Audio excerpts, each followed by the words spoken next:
அனைவருக்கும் ஆத்ம நமஸ்காரம். பாருங்கள், இந்த வடிவம், அதாவது ரெண்டு பக்கமும் சாமி நிற்கிற மாதிரி இந்த அமைப்பு எதுக்குமா நம்ம திட்டமிடவே இல்லை. இப்படி சொன்னால் உங்களுக்கு எப்படி நம்புகிற மாதிரி இருக்கும்? எந்த திட்டமும் இடலை. பெரிய ஃபங்க்ஷன் வச்சோம், அதில் அந்த ரெண்டு ஃபேனர் எடுத்து அப்படியே சைடில் இதை என்ன பண்ணுறது அப்படின்னு தெரியாமல் தூக்கி இப்படி சைடில் வச்சோம். அந்த மேல் கூரைக்கும் எந்த ஒரு வரைபடமும் போட்டுக்கிறல, இப்படித்தான் பண்ணணும்னு எந்த எய்மும் கிடையாது.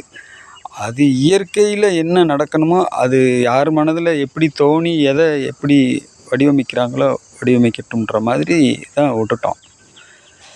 இந்த மாதிரி தான் இங்கே இருக்கக்கூடிய இந்த சிற்பம் கூட பார்த்திங்கன்னா அப்படி தான். நாங்கள் எந்த முயற்சியும் எடுக்கலை, அந்த வடிவத்துக்காக எந்த ஒரு மெனக்கடலும் பண்ணலை. அப்போ நம்ம ஓட்டக்கூடிய காரு அதோட டிரைவிங்கை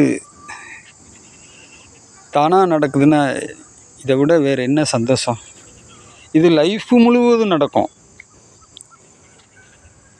நம்ம ஆச்சரியப்படுறதுக்கு ஒன்றுமே இல்லை. ஒரு 3 அடி அகலத்தில் 3க்கு 3 அகலத்தில் உள்ள ஒரு இலையை எடுத்து இன்ஜினியர் ஆய்வு பண்ணுறான். எதுக்கு அதை இலையை ஆய்வு பண்ணி என்ன பண்ண போகிற அப்படின்னா, நரம்புகள் எப்படியெல்லாம் பிரிஞ்சு இவ்வளவு பெரிய தட்டு உருவாகி அதை தாங்கிக்கிட்டு எப்படி இந்த நரம்புகள் எப்படி வடிவமைக்கப்பட்டிருக்குன்னு அதிலிருந்து எடுக்கிறான்.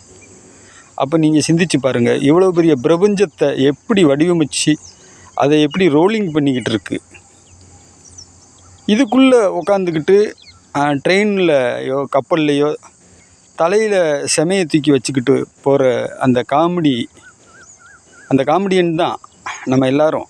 நான் செய்கிறேன்னு நம்ம களம் இறங்குறதுனுடைய விளைவாக, சரி ரைட்டு, நீ பாய்மர கப்பலில் பயணம் பண்ண தயாராக இல்லை, துடுப்பு போடுறதுக்கு தான் போடுறா மகனேன்னு விட்டுறாரு. அதுதான் ஒவ்வொருத்தரும் படக்கூடிய கஷ்டம். இதுக்கு பல பெயர்கள் வச்சு விளக்கங்கள் கொடுக்குறாங்க. சுவாமி சிவானந்த பரமஹம்சர் கொடுத்த விளக்கம் யதார்த்த ஈஸ்வரா சேவைன்னு சொல்கிறாரு. நீ யதார்த்தத்தில் இருந்தீன்னா சேர வேண்டிய இடத்துல போய் சேர்ந்துருவ. ஏதாவது செயல்முறைகளில் ஈடுபட்டீங்கன்னா முட்டுச்சந்தில் போய் நின்றுவ. உன்னை மீட்கிறதுக்கு ஆள் இல்லை. அப்புறம் மறுபிறவின்ற சுழற்சியில் மாட்டிக்கிட்டு ரிட்டன் வருவ நீன்னு.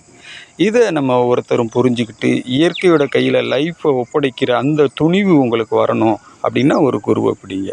நமஸ்காரம்.